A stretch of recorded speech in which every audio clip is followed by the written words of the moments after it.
Credit കാർഡുകളുടെ ഫീച്ചേഴ്സിൽ devaluation സംഭവിക്കുന്നത് ഒരു സ്വാഭാവികമായിട്ടുള്ളൊരു കാര്യമായിട്ട് മാറിക്കഴിഞ്ഞു. ഇപ്പോൾ അടുത്തായിട്ട് ഏറ്റവും കൂടുതൽ ഡിവാലുവേഷൻ സംഭവിക്കുന്നത് ആക്സിസ് ബാങ്ക് ഇഷ്യൂ ചെയ്യുന്ന ക്രെഡിറ്റ് കാർഡുകളിലാണ്. ആക്സിസ് ബാങ്കിൻ്റെ പല വേരിയൻ്റ് കാർഡുകളിലും ഈ അടുത്താണ് നല്ല രീതിയിലുള്ള ഡിവാലുവേഷൻ വന്നത്. ഇപ്പോൾ വീണ്ടും ആക്സിസ് ബാങ്കിൻ്റെ പല വേരിയൻ്റ് കാർഡിലും അവരുടെ ടേംസ് ആൻഡ് കണ്ടീഷൻസിൽ മാറ്റം വരികയാണ്. ഈ ഓഗസ്റ്റ് മാസം അതുപോലെ തന്നെ നവംബർ മാസത്തിലൊക്കെ ആയിട്ടാണ് മാറ്റങ്ങൾ വരുന്നത്.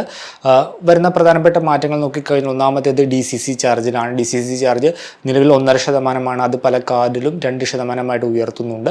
പിന്നെ വരുന്നത് ലേറ്റ് പേയ്മെൻറ്റ് ഫീസാണ്. 50,000 രൂപയ്ക്ക് മുകളിൽ ഔട്ട്സ്റ്റാൻഡിങ് എമൗണ്ട് ഉണ്ടെങ്കിൽ ലേറ്റ് പേയ്മെൻറ്റ് ഫീസ് 1,200 രൂപയിൽ നിന്നും 1,300 രൂപയാക്കി ഉയർത്തുന്നുണ്ട്. പിന്നെ വരുന്ന മറ്റൊരു പ്രധാനപ്പെട്ട ചേഞ്ച് എന്ന് പറയുന്നത് നമുക്ക് പല വേരിയൻ്റ് കാർഡുകളിലും കോംപ്ലിമെൻ്ററി ആയിട്ട് ബുക്ക് മൈ ഷോയിലും അതുപോലെ തന്നെ ഡിസ്ട്രിക്റ്റിലൊക്കെ നമുക്ക് buy one get one movie ticket ഓഫറും കാര്യങ്ങളൊക്കെ ഉണ്ട്.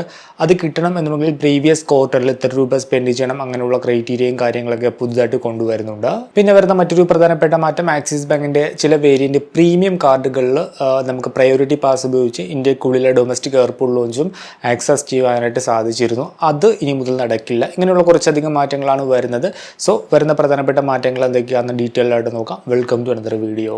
വീഡിയോയിലേക്ക് കടക്കുന്ന മുമ്പ് വിവിധ ബാങ്ക് അക്കൗണ്ടുകളെ പറ്റിയും കാർഡുകളെ പറ്റിയും കൂടുതലായിട്ട് അറിയാനും അപ്ലൈ ചെയ്യാനും വിസിറ്റ് fino360.com, ആമസോൺ, ഫ്ലിപ്കാർട്ട് പോലുള്ള ഇ-കോമേഴ്സ് പ്ലാറ്റ്ഫോമുകളിൽ വരുന്ന ഓഫർ അപ്ഡേറ്റ് ടെലിഗ്രാമിൽ കിട്ടാനായിട്ട് ജോയിൻ എൻ്റെ offer Telegram channel. Financial news update മലയാളത്തിൽ എല്ലാ ദിവസവും ടെലിഗ്രാം ചാനൽ അപ്ഡേറ്റ് ആയിട്ട് ലഭിക്കാനായിട്ട് join money Malayalam Telegram channel, link in below.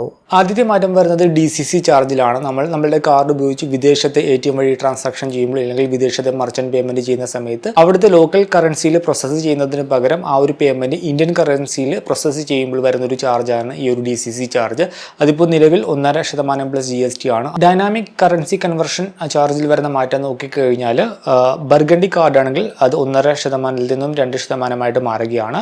Magnus ആണെങ്കിലും 2%, ഒളിമ്പസ് ആണെങ്കിൽ 1.8%. ബാക്കി എല്ലാ വേരിയന്റ് കാർഡുകളിലും ഈ ഒരു DCC ചാർജ് 1.5%-ൽ നിന്നും 3.5% പ്ലസ് GST ആയിട്ട് ഉയരുകയാണ്.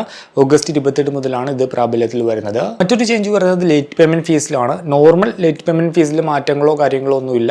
ഔട്ട്സ്റ്റാൻഡിങ് എമൗണ്ട് 50,000 രൂപയ്ക്ക് മുകളിലാണെങ്കിൽ അതിന്റെ നിലവിലെ ലേറ്റ് പേയ്മെന്റ് ഫീസ് 1,200 രൂപ പ്ലസ് GST ആണ്. അത് 1,300 രൂപ പ്ലസ് GST ആയിട്ട് മാറും. ഇത് ആക്സിസ് ബാങ്കിന്റെ എല്ലാ വേരിയന്റ് കാർഡുകളിലും ബാധകമാണ്. ഈ 2026 ഓഗസ്റ്റ് 28 മുതലാണ് ഇത് നിലവിൽ വരുന്നത്. മറ്റൊരു പ്രധാനപ്പെട്ട മാറ്റം വരുന്നത് റിവാർഡ് പോയിന്റ് ഏൺസിന്റെ കാര്യത്തിലാണ്. ഒരു കാറ്റഗറി റിവാർഡ് പോയിന്റിൽ നിന്നും റിമൂവ് ആക്കിയിട്ടുണ്ട്. നമുക്ക് ടോൾ പേയ്മെന്റ് അതുപോലെ തന്നെ bridge and road fees payment കാറ്റഗറിയിൽ നമുക്ക് റിവാർഡ് പോയിന്റ് കിട്ടുകയില്ല. അതുപോലെ തന്നെ നമുക്ക് ഗിഫ്റ്റ് കാർഡ്സിന്റെ കാര്യത്തിലും റിവാർഡ് പോയിന്റോ കാര്യങ്ങളോ ഒന്നും കിട്ടുകയില്ല. അതേപോലെ തന്നെ gift card purchase transactions milestone ബെനിഫിറ്റിന്റെ ആ ഒരു ക്രൈറ്റീരിയ മീറ്റ് ചെയ്യാനുള്ള ട്രാൻസാക്ഷൻ ആയിട്ടും അതുപോലെ തന്നെ ആനുവൽ ഫീസ് വേവ് ചെയ്യാനുള്ള ക്രൈറ്റീരിയ മീറ്റ് ചെയ്യാനുള്ള ട്രാൻസാക്ഷൻ ആയിട്ടും കൺസിഡർ ചെയ്യുകയില്ല. അതായത് ഇപ്പോൾ നിങ്ങൾക്കൊരു മൈൽ സ്റ്റോൺ ബ്രേക്ക് ചെയ്യണം, 5 ലക്ഷം രൂപ സ്പെൻഡ് ചെയ്ത് കഴിഞ്ഞാൽ നിങ്ങൾക്ക് 5,000 റിവാർഡ് പോയിന്റ് കിട്ടുമെന്ന് കരുതുക. പക്ഷേ നിങ്ങൾ ഓൾറെഡി 4 ലക്ഷം രൂപ സ്പെൻഡ് ചെയ്ത് കഴിഞ്ഞു, 5 ലക്ഷം മീറ്റ് ചെയ്യാനായിട്ട് 1 ലക്ഷം രൂപയുടെ ഒരു ഗിഫ്റ്റ് കാർഡ് പർച്ചേസ് ചെയ്ത് കഴിഞ്ഞാൽ ആ ഒരു ട്രാൻസാക്ഷൻ ഈ ഒരു ക്രൈറ്റീരിയ മീറ്റ് ചെയ്യാനുള്ള ട്രാൻസാക്ഷൻ ആയിട്ട് കൺസിഡർ ചെയ്യുകയില്ല. അതേപോലെ തന്നെ ഒരു ഗിഫ്റ്റ് കാർഡ് പർച്ചേസ് ട്രാൻസാക്ഷൻസ് ഒരു സെപ്പറേറ്റ് സ്പെൻഡ് കാറ്റഗറിയിൽ കാണിക്കുകയും ചെയ്യും. പിന്നെ വരുന്ന മറ്റൊരു ചേഞ്ച് എന്ന് പറയുന്നത് ഔട്ട്സ്റ്റാൻഡിങ് എമൗണ്ടിന്റെ ഒരു ക്രെഡിറ്റ് ട്രാൻസാക്ഷൻ പാറ്റേണിലാണ്. ഈ ഒരു ചേഞ്ചും വരുന്നത് 2026 ഓഗസ്റ്റ് 28 മുതലാണ്. നമ്മളൊരു പേയ്മെന്റ് ചെയ്യുന്ന സമയത്ത് ആ ഒരു പേയ്മെന്റ് ഡയറക്റ്റ് ആയിട്ട് നമ്മുടെ ഔട്ട്സ്റ്റാൻഡിങ് എമൗണ്ട് സെറ്റിൽ ചെയ്യാനല്ല പോകുന്നത്. അതിനൊരു ക്രൈറ്റീരിയ വരുന്നുണ്ട്. നമ്മൾ ചെയ്യുന്ന പേയ്മെന്റിന്റെ ഫസ്റ്റ് പോർഷൻ പോകുന്നത് എന്തെങ്കിലും ഫീസോ ചാർജസോ കാര്യങ്ങളൊക്കെ നൽകാനുണ്ടെങ്കിൽ അതിലേക്കായിരിക്കും ഇൻക്ലൂഡിങ് ടാക്സ്. പിന്നെ എന്തെങ്കിലും EMI പേയ്മെന്റ് ഉണ്ടെങ്കിൽ അതായിരിക്കും പിന്നീട് പോകുന്നത്. തേർഡ് പ്രയോറിറ്റി എന്ന് പറയുന്നത് നമ്മൾ എന്തെങ്കിലും പലിശ കൊടുക്കാനുണ്ടെങ്കിൽ അതിലേക്കായിരിക്കും സെറ്റിൽ ആവുന്നത്. 4ാമത്തെ കാറ്റഗറി മാത്രമാണ് പർച്ചേസ് ട്രാൻസാക്ഷൻസ് സെറ്റിൽമെന്റ് എന്ന് പറയുന്നത്. 5ാമതായിട്ട് നമ്മൾ ATM വഴി എന്തെങ്കിലും ക്യാഷ് വിഡ്രോ ചെയ്തിട്ടുണ്ടെങ്കിൽ അത് സെറ്റിൽ ചെയ്യാനുള്ള എമൗണ്ടിലേക്കായിരിക്കും പോകുന്നത്. ഈ രീതിയിലായിരിക്കും നമ്മൾ ഔട്ട്സ്റ്റാൻഡിങ് പേയ്മെന്റ് ചെയ്യുമ്പോൾ ആ ഒരു പേയ്മെന്റ് പോയിട്ട് സെറ്റിൽ ആകുന്നത്. നമ്മൾ ATM വഴി ക്രെഡിറ്റ് കാർഡ് വഴി ഒരു ക്യാഷ് വിഡ്രോ ചെയ്ത് കഴിഞ്ഞാൽ അതിന് ക്യാഷ് വിഡ്രോവൽ ചാർജ് ആപ്ലിക്കബിൾ ആണ്. നമ്മൾ അത് എടുക്കുന്ന തീയതി മുതൽ റീപേയ്മെന്റ് തീയതി വരെ പലിശയും കൊടുക്കണം.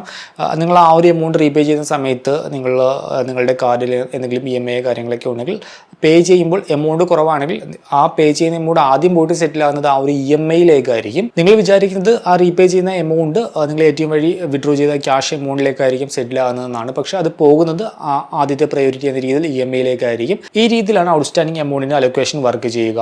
മറ്റൊരു ചേഞ്ച് വരുന്നത് ഡൊമസ്റ്റിക് എയർപോർട്ട് ലോഞ്ച് ആക്സസിന്റെ റൂൾസിലാണ്. ഈ ഒരു ചേഞ്ച് വരുന്നത് 2026 ഓഗസ്റ്റ് 28 മുതലാണ്.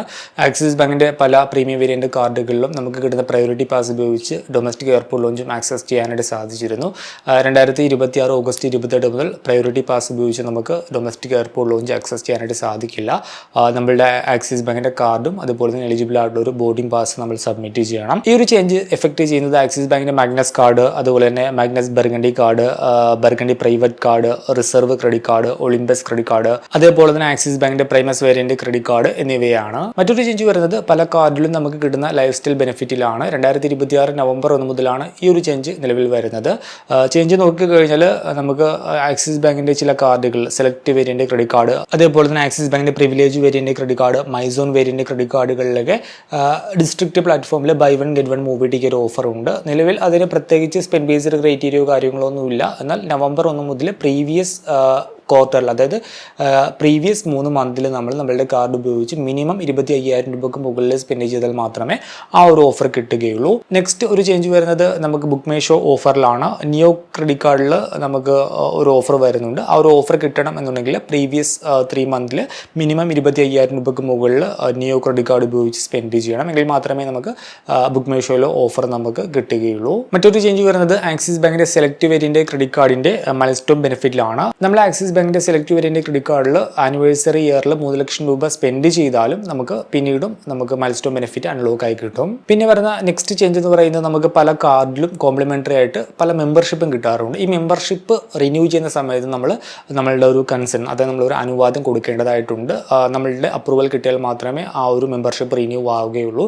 ഇത് പ്രാബല്യത്തിൽ വരുന്നത് 2026 നവംബർ 15 മുതലാണ്. ഉദാഹരണമായിട്ട് നമുക്ക് പ്രയോറിറ്റി പാസ് മെമ്പർഷിപ്പ് പല കാർഡിലും ഉണ്ട്, പല തരത്തിലുള്ള ഹോട്ടൽ മെമ്പർഷിപ്പ് ഉണ്ട്.